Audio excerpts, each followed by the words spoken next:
আমরা তো সবাই একটু হলেও জানি যে খাগড়াছড়িতে কি অবস্থা এখন, কি যে মানে যেমন ভালো অবস্থা না অবস্থা, ওখানে যে মানুষজন যে তার নিপীড়িত হচ্ছে, ওইদিকে মানুষজন অধিকার থেকে বঞ্চিত হচ্ছে, ওদেরকে নিয়ে মিলিয়ে আমরা এই বিক্ষোভটা করছি যে দেশ স্বাধীন, কিন্তু পাহাড় কেন আজ স্বাধীন নয়, পাহাড় এখনো চলছে, এটার কারণে আমরা আজ বিক্ষোভ করছি।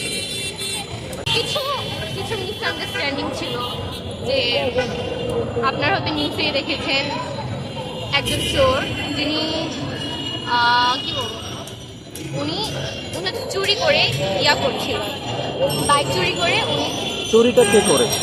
চুরিটা একজন বাঙালি বলা আচ্ছা, যেতে একজন পারে। বাঙালি। কিন্তু আমরা এভাবে বলছি না যে উনি চোর বলে আমরা বাঙালি বলছি, এমন না।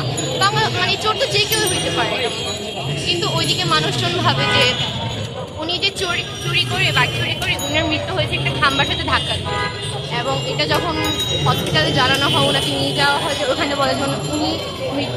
এরপরেও মানুষজন, ওই দিকের মানুষজন যারা বলেছিলেন যে ওনাকে নাকি গণপিটানি দিয়ে মারা হয়েছে, এই জিনিসটা অনেক ভুল।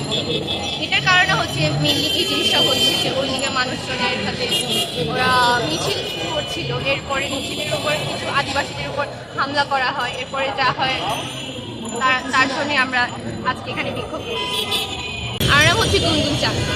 আচ্ছা, পুরো পরিচয়টা, তো কোথায় আছেন, কিসে পড়াশোনা আমি করছেন? হচ্ছে এখন সেকেন্ড ইয়ারে মাস্টার্সে পড়ি, আর আমি মেনলি এদিকেই থাকি, মিরপুরে।